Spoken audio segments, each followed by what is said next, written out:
So that was fun. Well, okay. So not quite a rework.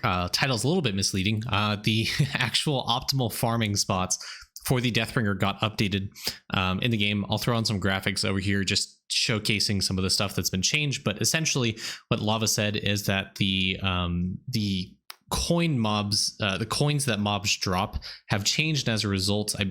Somehow in the coding, they were, I guess he coded them for ease of his life in making the bone system work. The amount of coins that mobs drop determine what types of bones they will drop and how much of those bones they will drop. So in short, this is kind of a buff, also a nerf in some aspects to Deathbringer in the bone farming meta. In the last video, I talked about guides and discussing, the community has been hard at work in trying to find the optimal bone farming spots. Well, all of that has been kind of crushed. In essence, the optimal bone farming spots that we discovered is just essentially that they've been changed in the update. So sheepies used to drop femurs, now they drop rib cages. Blokes used to drop rib cages, now they drop femurs. And Deditator rams, if you went there, they used to drop femurs, now they drop rib cages. So if you've updated your game, you may notice that you're not dropping the right type of bone. That's because it's been updated. So in short, what I really recommend is I really intend this video to be my last video. I'm not going to really be talking about optimal bone farming spots. If you are looking for that, please join my Discord. The link in the description will also link to Tricks Bunny's guide. I believe it's been updated there in the main Discord. And also our Discord will have updated graphics if you're a more visual person, talking about the optimal bone farming spots for all T1, T2, T3, and eventually T4 bones when we do get into farming that more and more. So, if you were relying on farming sheepies or Deditator rams for your femurs, unfortunately, that is no longer the case. I'll throw up this graphic as well. Crit, thank you so much in the Discord who's been helping in making these guides, or rather the graphics here to launch. But essentially, the femur farming progression early game has not really changed. You're still going to go from green mushrooms into bored beans into sticks.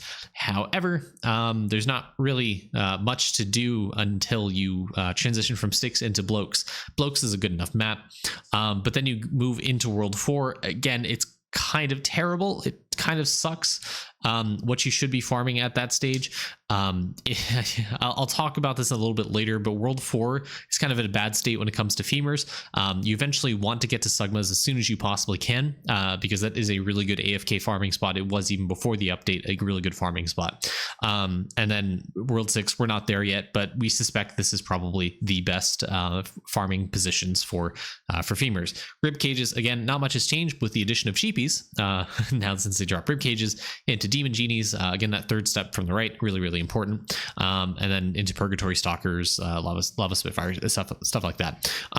Worms used to be the femur drop for World 4, but now worms drop the skulls. So, and Crit also did a mock-up of the bovine or the cow skull, you should be farming to kind of get that. So yeah, I do want to talk something real quick about this graphic that I do want to caution you for.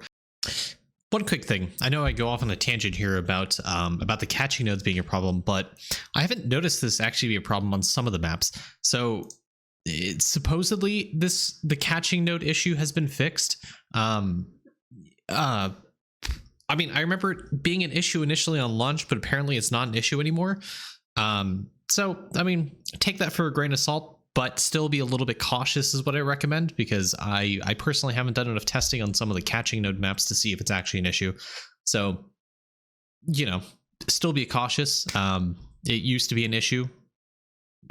Supposedly it's fixed. There you go. The other thing I want to caution you on is if you are activating, or rather trying to AFK in the Octodars map, there is a problem that Crit does note here, in that if you spawn the horde at the very top platform, not the one with a rift NPC, the one below that with the rope, there is a potential, it's guaranteed that the horde monsters will spawn at the rift NPC, which means you have to climb all the way up the rope, attack the horde mob, go all the way down to find the other horde mobs that may spawn outside the rift NPC. So in essence, spawning, having the tombstone spawn at the top platform is essentially very bad for bone gains, because you can't effectively stack the horde monster kills above the gravestone, which means Octodars you do need to be active in for you to get really good rates on your femur bones. So in essence, if you find that the tombstone does accidentally get placed, you can enter the gem shop and leave, and it'll place it back down at the bottom of the map. So there's at least that. But if you do active in clammies and you active in octodars, just be very careful. You need to be very active and mindful into what your characters are doing. So for that reason, I suspect if you're AFKing, you may find more success at the Blokes map, just sheerly due to the structural issues that are involved in the clammies and octodars.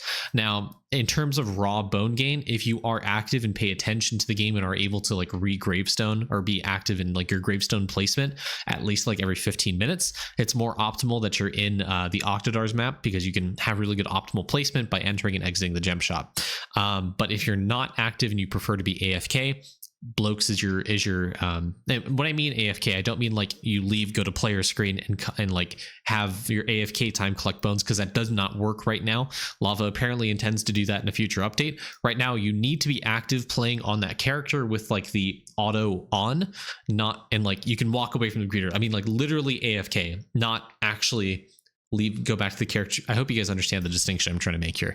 Anyways, there's that. That's all I wanted to caution you guys about this graphic. Similarly, the reason why I didn't recommend Sandy's before for femurs is because of the catching node, and that same issue could present in the clammies as well as the baby trolls. So a little bit of caution about that. But again, thank you, Crit, for mocking this up. This is really useful, really important. Appreciate your work here.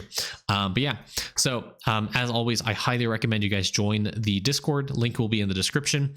Please join it to be up to date about the optimal bone farming strats. Our community is also very active in trying to educate people about the optimal bone farming, and we can also link you to the tips and tricks section where Crit has posted this and will be updating this to provide you more up-to-date information. So I hope to see you guys in the next video. By the way, the update so far is pretty great. I liked it. It's a good introduction for newer players into the game.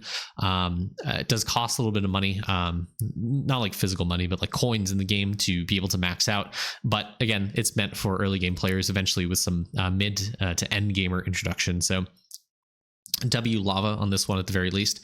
But yeah, I hope to see you guys in the next videos, and I'll catch you guys in the next one. Have a great day. Bye. And I just want to say a big shout out to everyone as well who does support me both on YouTube and on Twitch.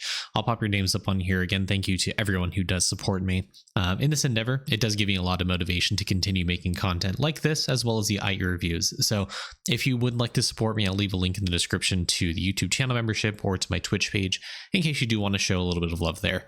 But again, by no means do I expect you to do this. The like, commenting, and subscribing on the video is enough to keep me going, give me enough motivation to continue. But this is a special thank you to everyone who does want to take that a step further, and I will always appreciate that. And I'll be eternally debtful, in debt to everyone who does do this. So again, really appreciate it.